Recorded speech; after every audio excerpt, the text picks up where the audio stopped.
Assalamualaikum. Salam sejahtera. Berjumpa lagi pada sesi PDPR kita pada kali ini.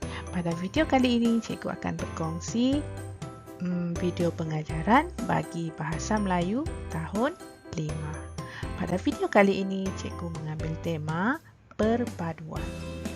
Dan cikgu mengambil dari unit 10 iaitu memupuk perpaduan. Di bawah unit 10 ini pula ada tajuk kecil lagi iaitu kita tetap bersahabat. Pada hari ini murid-murid akan belajar aspek tata bahasa. Baiklah murid-murid, kita lihat apa dia standard kandungan. Standard kandungan yang akan cikgu ambil adalah dari 5.2 iaitu memahami dan menggunakan bentuk kata mengikut konteks. Standard pembelajaran pula cikgu ambil dari 5.2.1 iaitu memahami dan menggunakan kata berimbuhan mengikut konteks. Pada hari ini murid-murid akan belajar dari 3 roman iaitu kata berimbuhan apitan. Baiklah murid-murid, pada hari ini sesi PDPR cikgu terbahagi kepada 2 sesi. Pada sesi yang pertama, murid-murid akan dapat melengkapkan petikan email dengan sekurang-kurangnya 6 daripada 10 kata berimbuhan apitan dengan betulnya. Ini objektif pada sesi yang pertama. Baiklah, kita lihat apa pula objektif bagi sesi yang kedua. Pada akhir PDPR hari ini, iaitu pada sesi yang kedua, murid-murid akan dapat membina ayat majmuk dengan sekurang-kurangnya 3 daripada 5 kata berimbuhan apitan dengan betulnya. Baiklah murid-murid, di sini objektifnya sekurang-kurangnya 3. Tidak bermaksud murid-murid perlu buat 3 sahaja. Murid-murid perlu membina 5 ayat menggunakan kata berimbuhan apitan. Baiklah, kita lihat apa dia kata berimbuhan apitan. Kata berimbuhan apitan ialah kata yang menerima imbuhan di hadapan dan di belakang kata dasar. Kata kuncinya menerima imbuhan di hadapan dan di belakang kata dasar. Bermaksud perkataan kata dasar itu diapit. Kita lihat contoh kekitaan.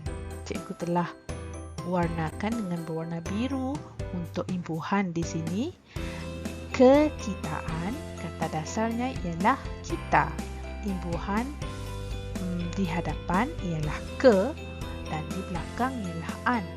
Apabila kedua-dua imbuhan, hadapan dan belakang ini hadir, jadi perkataan ini akan menjadi kata berimbuhan apitan, di mana kita ini diapit oleh imbuhan ke dan imbuhan an.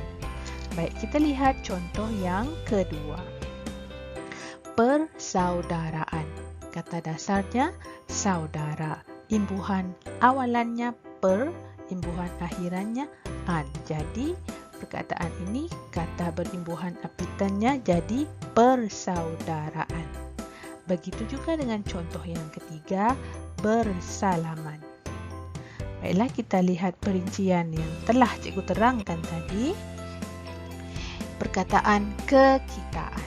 Cikgu warnakan merah lagi semula di sini iaitu kata dasarnya kita.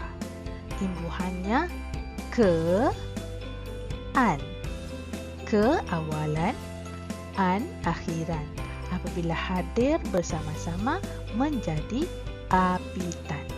Jadi imbuhannya ke pada awalan dan an juga imbuhan tapi akhiran. Kata dasarnya kita. Baiklah, ingat sesi pertama tadi, murid-murid perlu melengkapkan petikan email.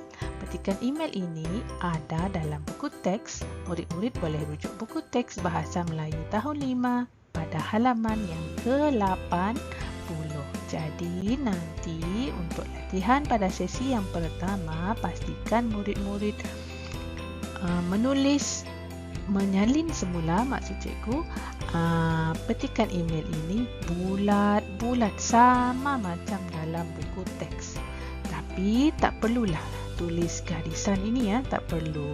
Hanya perkataan yang ada dalam teks ini sahaja. Jadi untuk kata berimbuhan apitan dalam email ini nanti cikgu minta murid-murid garis menggunakan pen merah. Baik, sebelum murid-murid menulis, kita tengok bersama-sama dahulu petikan email ini. Tajuknya tadi cikgu dah beritahu, iaitu kita tetap bersahabat.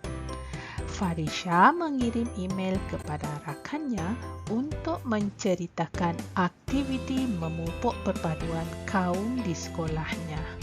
Baiklah murid-murid, ini ialah contoh bagaimana email, elektronik mail dihantar. Daripada Farisha ini adalah alamat email Farisha kepada kawannya. Perkara aktiviti perpaduan. Cikgu akan tolong murid-murid baca pada perenggan pertama. Tujuan saya mengirim email ini adalah untuk bercerita tentang aktiviti memupuk perpaduan di sekolah saya. Antara programnya termasuklah pertandingan drama muhibah, larian sehati sejiwa, malam kebudayaan dan sukaneka perpaduan. Program itu untuk melahirkan peserta yang dapat menjiwai erti perpaduan. Baiklah, pada perenggan pertama, murid-murid telah dibantu kerana kata berimbuhan apitan telah diwarnakan dengan warna biru. Baik, dalam buku tulis nanti pastikan murid-murid menggariskan perkataan imbuhan apitan ini menggunakan pen merah. Baik, kita lihat perenggan yang kedua, ketiga dan keempat. Perenggan kedua, ketiga dan keempat ada beberapa lagi kata berimbuhan apitan di mana murid-murid perlu mengisi apa imbuhan awalan dan akhiran untuk menjadikan kata berimbuhan apitan ini. Okey, bagi melengkapkan kata dasar yang ada di sini. Contoh perenggan yang kedua, meriah. Yang kedua, pada perenggan kedua, salam. Ini hanya kata dasar. Murid-murid boleh isi imbuhan apitan ini sama ada menggunakan kean, pean. Okey, ada dua saja. Kean, pean. Ataupun mekan, mei dan sebagainya. Okey, itu antara contoh. Tak semestinya pean, kean. Boleh jadi mekan, mei atau mengan dan sebagainya. Okey, tak semestinya pean dengan kean sahaja. Baik, ini untuk sesi yang pertama. Bagi sesi yang kedua nanti, murid-murid perlu pilih 5 daripada kata berimbuhan apitan ini untuk dibina ayat. Murid-murid perlu membina ayat menggunakan kata berimbuhan yang terdapat dalam teks ini sahaja. Okey, cikgu harap murid-murid jelas dengan harapan cikgu. Baiklah murid-murid, sehingga berjumpa lagi.